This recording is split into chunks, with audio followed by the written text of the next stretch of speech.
اسلام ایک کامل اور اکمل دین ہے۔ پیغمبر اسلام صلی اللہ تعالی علیہ وآلہ وسلم نے ہم کو سونے بیٹھنے، کھانے پینے، چلنے تک کے طریقے بتا دیے ہیں۔ وہیں آپ نے نفاست و طہارت کی اعلیٰ منازل پر فائز ہونے کے گر بھی بتلا دیے ہیں۔ اب آئیے دیکھیے، طہارت و نفاست کا ایک ابتدائی پہلو یہ رفع حاجت اور استنجا ہے۔ اس سلسلے میں کئی مسائل اور شرعی ہدایات و رہنمائی ہیں کہ رفع حاجت کس طرح جو ہے وہ کیا جائے اور کن چیزوں سے اس سلسلے میں شریعت نے منع فرمایا ہے۔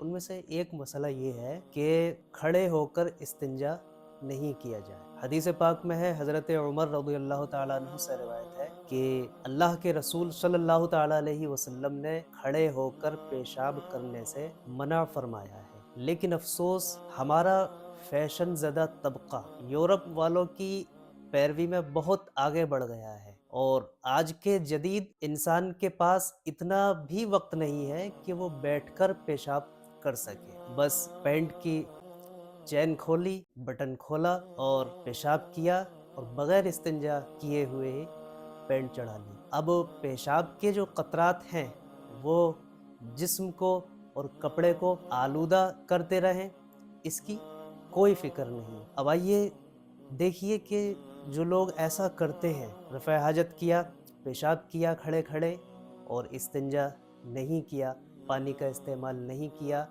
اور کپڑے اور ان کا جسم اسی طرح پیشاب میں آلودہ ہوتا رہتا ہے، تو اس کے کیا نقصانات ہو سکتے ہیں، میں دونوں لحاظ سے آپ کو بتاتا ہوا چلوں۔ سب سے پہلے ایک حدیث پاک میں ہے کہ نبی پاک صلی اللہ تعالیٰ علیہ وآلہ وسلم دو قبروں کے پاس سے گزرے تو آپ نے ارشاد فرمایا، انہما لیعذبان، یعنی ان دونوں قبر والوں کو عذاب ہو رہا ہے۔ اب یہاں رک کر یہ بھی ذرا غور فرمائیں کہ حضور نے قبر والوں کے عذاب کو ملاحظہ فرمایا، تو اس سے وہ لوگ اپنی اصلاح کریں کہ جو یہ کہتے ہیں کہ نبی صلی اللہ علیہ وسلم کو علم غیب نہیں ہے۔ آگے چلیں تو حضور نے ارشاد فرمایا کہ ان دونوں قبر والوں کو عذاب ہو رہا ہے، اور فرمایا وما يعذبان فی کبیر، یعنی ان کو کسی بڑے گناہ کی وجہ سے عذاب نہیں ہو رہا۔ تو دیکھیے حضور نے ان کے عذاب قبر کو بھی ملاحظہ فرمایا، اور جس وجہ سے وہ عذاب ہو رہا ہے اس کو بھی بتا دیا۔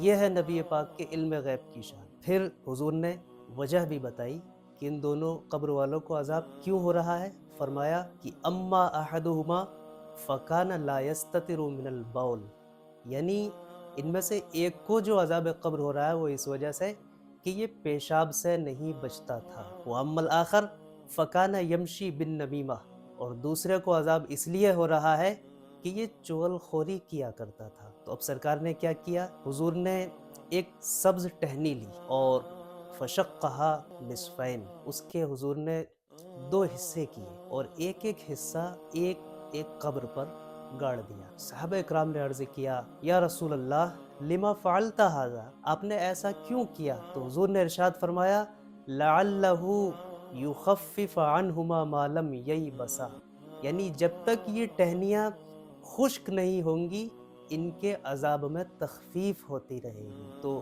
اب آئیے ملاحظہ کریں، اس حدیث میں کیا آپ کو ملا؟ اس حدیث سے یہ معلوم ہوا کہ ان دونوں قبر والوں کو جو عذاب ہو رہا تھا ان میں سے ایک کو عذاب اس لیے ہو رہا تھا کہ وہ پیشاب سے نہیں بچتا تھا۔